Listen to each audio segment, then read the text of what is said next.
kubaho neza kw'abarundi ni kugwiza umwimbu hanyuma ugahingurwa kugira ubutunzi bw'igihugu butera imbere. Byashikijwe n'umushikiranganji wa mbere mu birori vyo kugurura ihanishagurisha ryatunganijwe n'ubushikiranganji bw'ubudandaji bufatikanije n'ikigo API co kimwe n'ishure kaminuza SG. Ibikorwa rero bitunganijwe hageze uko bije kuduha akaryo ko kwirimbura ngo tubone aho tugeze mu kugwiza umwimbu no guhingura ibyo twimbuye.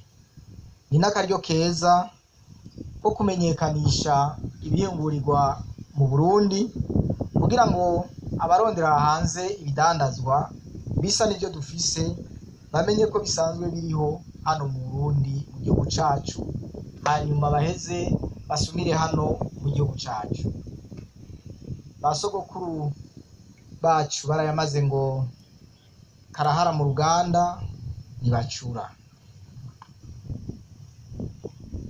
Nta gihugu gishobora kwiteza imbere kidafise ibyo kidandaza mu gihugu hagati, ibyo gihingura n'umusesekara giheza kigahingura kigashorera hanze.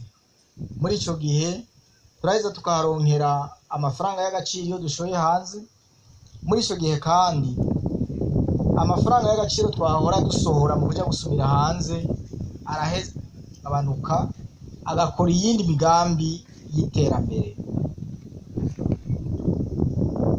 Kubona rero ihanishagurisha n'iyindwi yahariwe amashirahamwe yitabiriwe n'abantu benshi bakora imirimo itandukanye, ikimenyamenya ko hari abarundi benshi bumvise akamo leta yama yabateye ko gushinga amahinguriro mashasha, amakoperative y'uburimyi, amakoperative y'ubworozi canke amakoperative y'abanyamyuga eka n'ibindi, kugira ngo bagwize umwimbu bawuhingure bongere bagwize akazi mu gihugu cyose.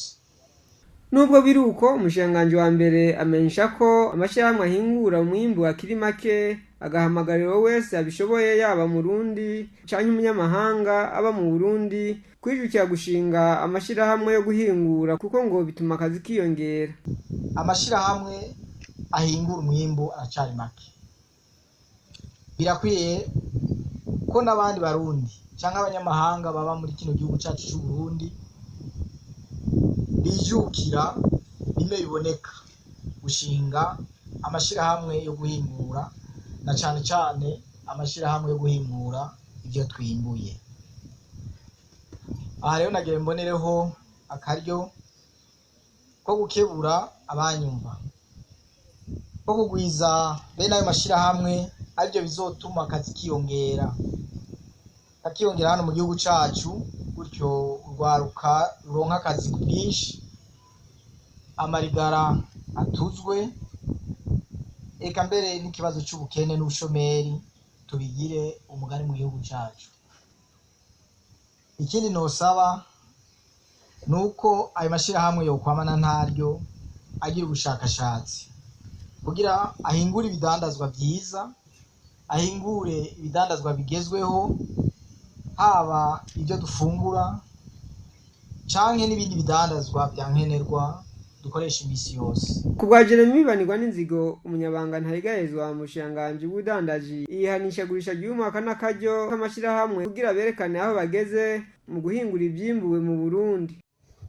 Catanguye mu mwaka w'ibihumbi 2017, kibaye rero ubugira kane kuko mu mwaka uheze ntitwashoboye kukirangura biturutse ku mvo nyinshi. Kubera ari igikorwa ubushikiranganji bujejwe ubudandaji, gutwara abantu n'ibintu, amahinguriro n'ingenzi bwama bwashize imbere mu rutonde rw'ibikorwa burangura ku mwaka, vyabaye ngombwa ko iri hayanisha ritunganywe uno mwaka mu ntumbero yo guha akanya keza amashirahamwe, amakoperative n'abagwizatunga kugira berekane aho bageze mu guhingura ivyimbuwe i Burundi. amahayanisha gurisha nkaya ni meza kuko atuma abahinga benshi bahurira hamwe bakungurana ubumenyi bakongera bakibonera aho abandi bagenzi babo bageze mu kwiteza imbere, gutanga akazi hamwe no guteza imbere itunga ry'igihugu n'akarengo akanyoni katagurutse ntikamenya iyo kweze. Iryo hanishagurisha rigira kane rikaba ryuguriwe no mwaka ku civugo tugwiza akazi n'amashyirahamwe y'abikorera utwabo tubicishije mu guha agaciro ibyakorewe mu Burundi.